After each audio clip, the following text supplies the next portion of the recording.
For apparent eons, I bumped against the stony, irregular sides of a narrow-hewn well.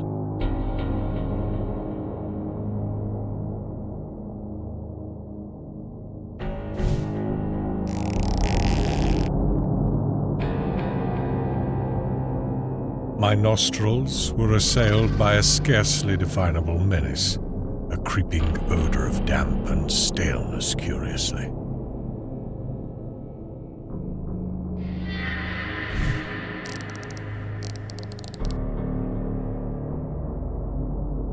The horror of the experience deepened with every dragging second. Then, the mental cataclysm came.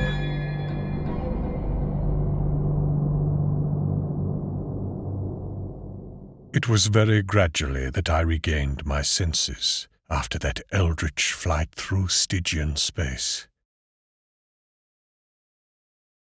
I must be lying helpless in some nameless cavern world toward the core of the planet.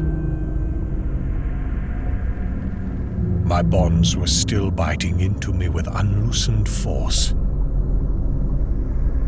I used all the art of a lifetime to free myself, as I had so often done amidst the glare of lights and the applause of vast crowds.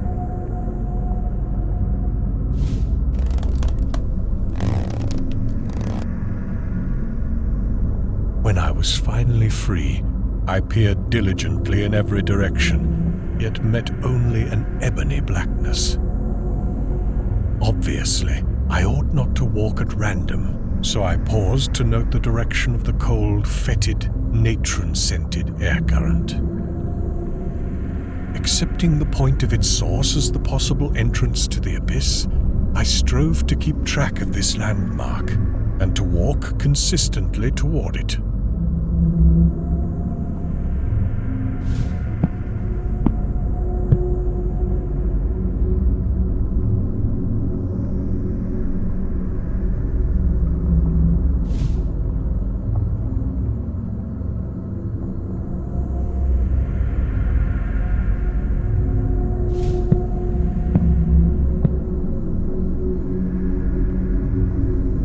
Once my head struck against a hard object.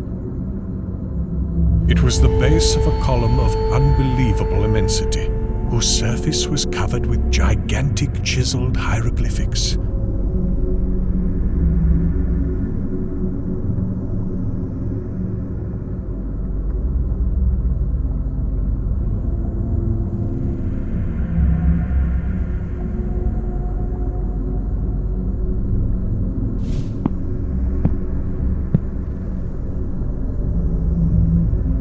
Crawling on, I encountered other Titan columns at incomprehensible distances apart. Suddenly, I began to hear, faintly and afar off, the morbid and millennial tramping of the marching things. It was hideous that footfalls so dissimilar should move in such perfect rhythm. The tramping drew nearer. Heaven save me from the sound of those feet and paws and hooves and pads and talons.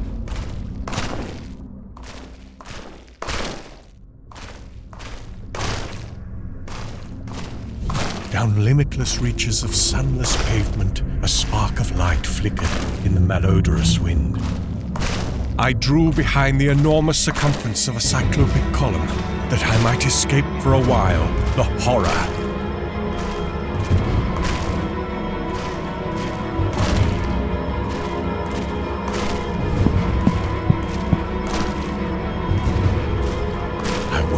Look at the marching things. But God, their crazy torches began to cast shadows on the surface of those stupendous columns.